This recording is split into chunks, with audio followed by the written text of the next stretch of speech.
মেজায় হারাইনি, মেজায় ঠিক রেখেই বলেছি, যা বলেছি ঠিক বলেছি। আর আমি খড়গপুরে দাঁড়িয়ে বলে দিচ্ছি, এই ধরনের বেয়াদবি করতে আসে কেউ যে পার্টির, তাকে বাড়ি থেকে টেনে নিয়ে রাস্তায় পিটবো আমি। সে যত বড় নেতা। দিলীপ ঘোষ কারো বাপের খায় না, কারো জমিদারিতে পা দেয় না। সেখানে যদি রাজনীতি করতে হয় ভদ্রভাবে করো, আর নাহলে ছ্যাবলামি করলে আমরাও জানি কাকে কিভাবে সুবিধা করতে হয়। খড়গপুরটা কারো বাপের জমিদারি নয়। দিলীপ ঘোষ পাড়ায় পাড়ায় ঘরে প্রত্যেক লোকের সুবিধা জানে।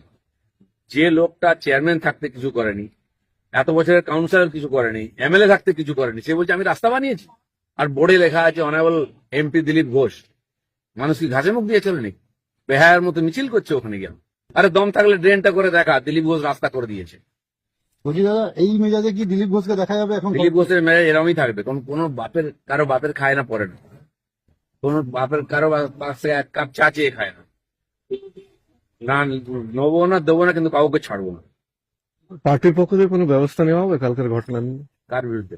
কালকে যেটা ঘটনা ঘটেছে 6 পার্টি নম্বর। কি ব্যবস্থা নেই? দিলীপ ঘোষ যথেষ্ট, পার্টি লাগে না। আর এখানকার কর্মীরাই যথেষ্ট। আর যদি টিএমসি মনে করে এই রাজনীতি খড়গপুরে শুরু করবে, কাল থেকে শুরু করছে। বাড়ি থেকে ঢুকে মারবো না, বাড়ি থেকে ট্রেনে চৌরাস্তায় মারবো। আর এটা কালকে হেডলাইন করো না। আর যে বেটা বলছে কুকথা, তাকে আমি শিখিয়ে দেবো কুকথা কোনটা, সুকথা কোনটা। বেশি ভদ্রলোকে দেখাতে জান না যেন। রাজনীতি করছি শত্রুদের বিরুদ্ধে। যারা লেজ গুটিয়ে বাড়িতে বসে থাকে বোর আঁচলের তলায়, তারা আমাকে সার্টিফিকেট দিচ্ছে। জীবনে বাড়ির বাইরে কোনো চমকে দিলে পেচ্ছাপ করে ফেলে, তারা আমাকে সার্টিফিকেট দেয়। আর দিলীপ ঘোষ এই মেজাজে রাজনীতি করবে, যতদিন করবে। রাজনীতি ছেড়ে দেবো, মেজাজ ছাড়বো না বলে দিচ্ছি।